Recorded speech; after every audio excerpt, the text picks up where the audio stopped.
the fourth day of Christmas, Moose brings to me, for his 13 horrifying days of Christmas, his 13 best moments, celebrating 100 episodes of Moose's Monster Mash. Welcome, Horror Hounds, to another installment of the 13 Horrifying Days of Christmas. I'm your host and gift giver, Moose. And this isn't just any episode. This is our 99th episode together, which means my gift for you today is a gift of me. No, I'm just messing with you. But no, it really is. I'm going to take a step back, and I wanted to take a look back at the last 99 episodes, the last 4 years, and really look at the things, the highlights, as it were, of this podcast. And so the gift today is the 13 career highlights of Moose's Monster Mash. Now, there are a lot of memorable moments, a lot of great interviews, and so it was really hard to put this, just narrow this down to 13. I mean, we're at 99 episodes. Tomorrow is the 100th episode. Listeners, we've been through a lot together. But here's my list of what I think was special to me. And as you're listening to this, if there's an interview or an episode that really stuck out in your mind, really special to you, please comment. Tell me your favorite episode. Tell me your favorite interview. Tell me who you would like to see interviewed in the future. When we get to episode 199, we'll go back and do this again. Let's start into it. At number 13 is what you're listening to right now, my 13 Horrifying Days of Christmas tradition. Now, this started as I wanted to do something different for Christmas. My first season, I did a Christmas episode with the Gravedigger, and we talked Black Christmas. That was great. But then I wanted to do something different. And that morphed into the 13 Horrifying Days of Christmas, which kind of lent itself to me getting to meet and interview some great independent artists and watch some great independent films. And it's really become a great way to bookend the seasons. At Peek Behind the Curtain, it's a labor of love, because there's a lot of work that goes into putting these 13 episodes out. That's part of why I only do one episode a month. But I love it. I love each and every moment of it. And it's not something I plan on stopping anytime soon. So I really hope you enjoy it as well. Number 12 is this podcast has afforded me the ability to qualify now for press passes at conventions. And that opens up the door at conventions to a whole new avenue. We're all horror fans. We're all fans of going to conventions. But when you're on a press pass, you get little snippet interviews. You get to, you get a little different access, and it adds a layer of validity to what you're doing. You're not just some guy with a microphone.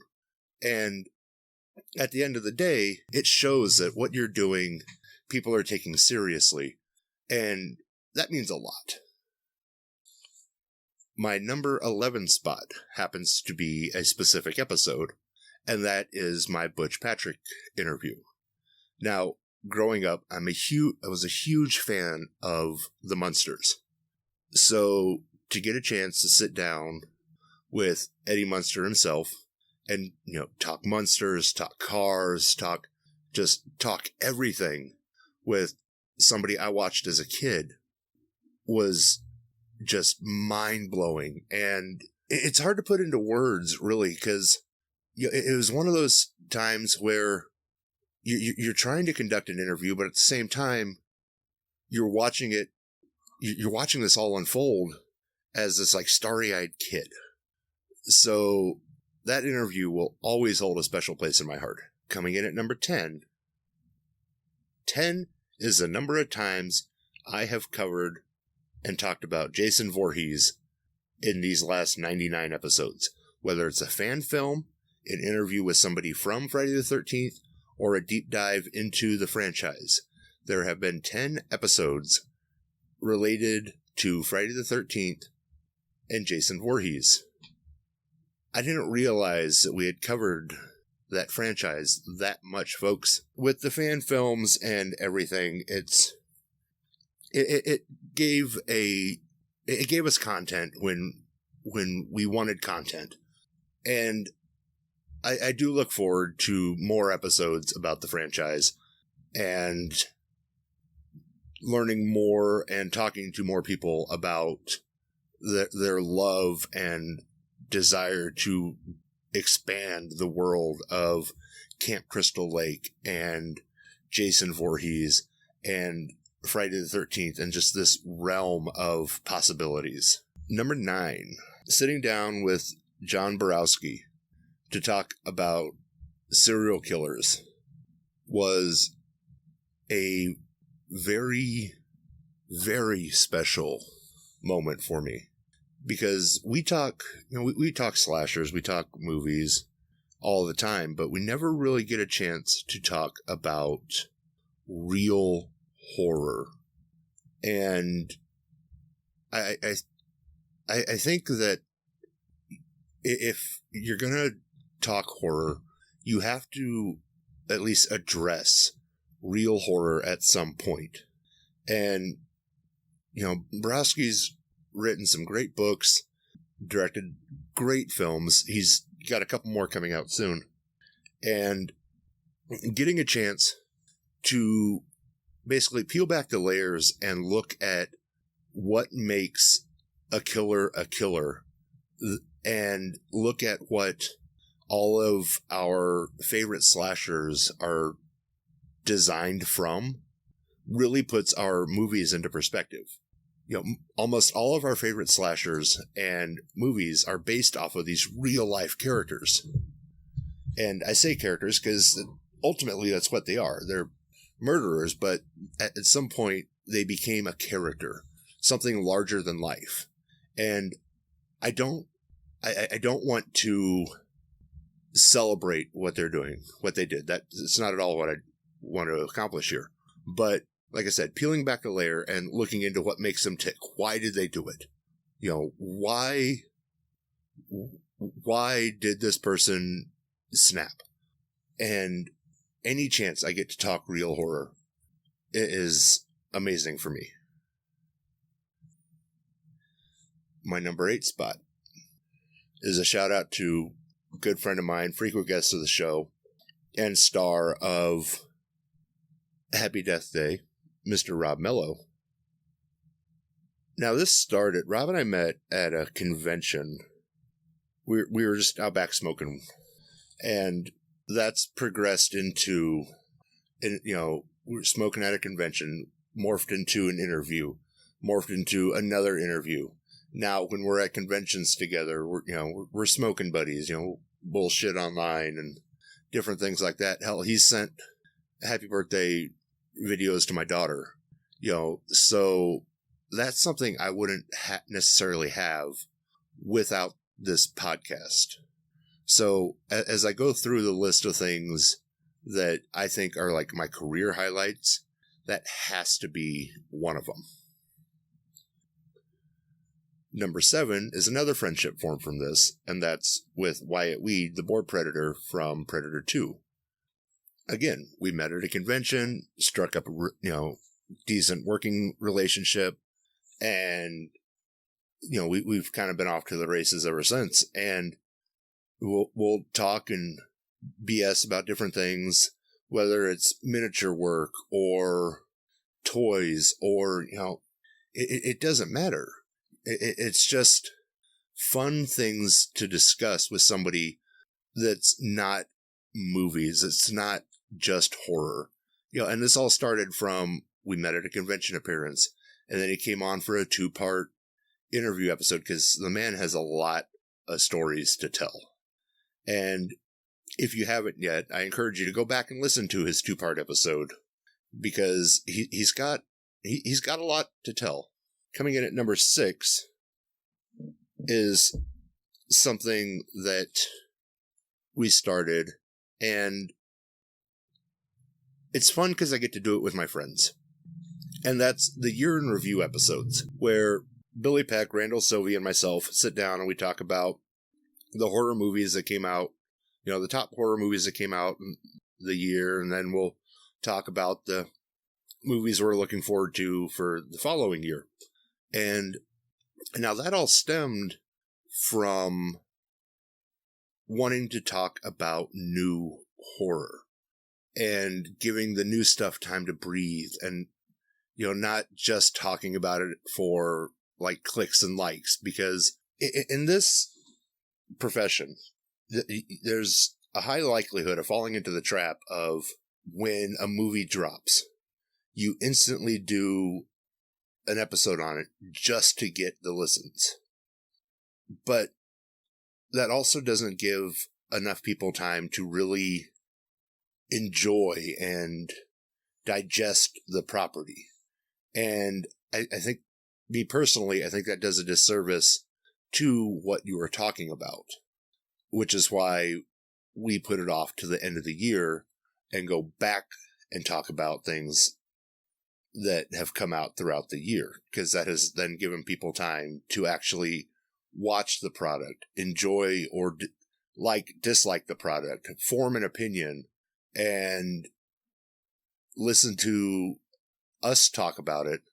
And we can have spoilers, we can have different things like that without tipping the balance, as it were, for opinions. And with that, we have now entered the top 5 career highlights of Moose's Monster Mash. Number 5 for me is hands down the legacy interviews I've conducted. And you might be thinking, legacy interviews? What's a legacy interview? Well, for me, the legacy interviews were talking with Sarah Karloff, Lynn and Bela Lugosi Jr., Dacre Stoker, Ron Chaney, the family members of the building blocks of this of this genre. And now there are still a few out there that I'm trying to get, so hopefully there's more legacy interviews to come. I'm sure if you're a longtime listener, at this point you're probably tired of hearing me say it, but as you know, I'm a huge Universal era movie fan.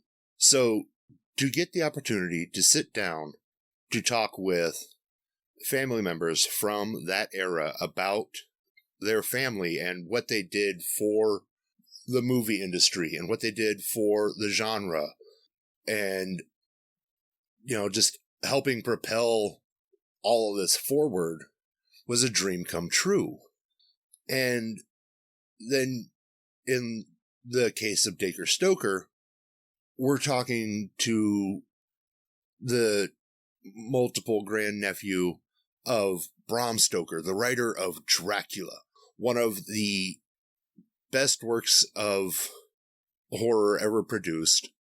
It's been turned into multiple movies. Dracula is the archetype for any vampires. Now, yes, Bram Stoker did not create the vampire, but he did create Dracula.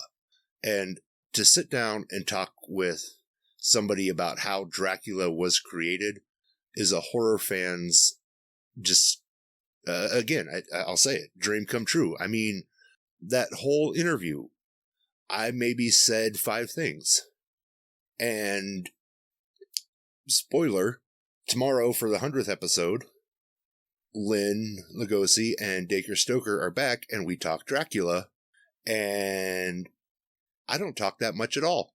So you're in for a very, very packed episode of information regarding Dracula and his very long lasting legacy.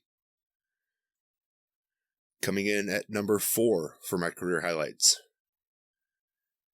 Talking about one of the more modern horror hits, and that's Terrifier. Whether it's having Michael Levy on and doing deep dives, or the chance to sit down with Art the Clown himself. You know, David Howard Thornton, who you sit down with him and he's one of the nicest guys you'll ever get a chance to meet. And you sit down and you start talking about this movie that takes the world by storm and is still taking the world by storm. And you get to learn his backstory, how he got into acting. And it's fun watching David talk about this, since in the movies he doesn't talk at all. So you get to hear him just much like I'm doing right now, just kind of go on and on. But to see the passion in his face while he's talking about playing Art and being involved in Terrifier and this franchise, that's why I do this. It's not for fame. It's not for glory. I like the stories. I like to see the reaction people have to the stories, whether it's the storyteller or the people who are listening to the stories light up when they hear something that they really, really like and can key into. And getting to sit down with David Howard Thornton was one of the best experiences I've had, because I got to be in the reactionary position and watch my reactions to his excitement. I don't think from a fan standpoint I could top that, but I'm going to try, because my number 3 highlight is getting to interview somebody I've been a fan of for a very long time.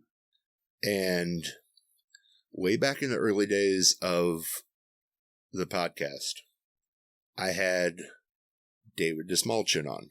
Now, you may know him as the first mate from Voyage of the Demeter. You may know him as the Polka Dot Man from Suicide Squad. You may know him as Kurt from Ant-Man. He's been in so much. You might know him as Murdoch from the rebooted MacGyver series. I am a huge fan of this gentleman. He came on to talk about his new comic, new at the time, and it's still going strong, Count Crowley, Reluctant Monster Hunter. This goes back to, as a fan, getting the chance to do something that I wouldn't be able to do without this podcast. And this goes back to you, listeners. I wouldn't be able to do that without your support. So you helped make that dream come true. So you helped put that one in my top 3, and I cannot thank you enough for making that happen. My second career highlight, and I'm going to say this, and you guys are probably going to ask why this isn't number 1, but I have a pretty good number 1. My second career highlight is my very first episode, A Halloween Too Many with Billy Peck.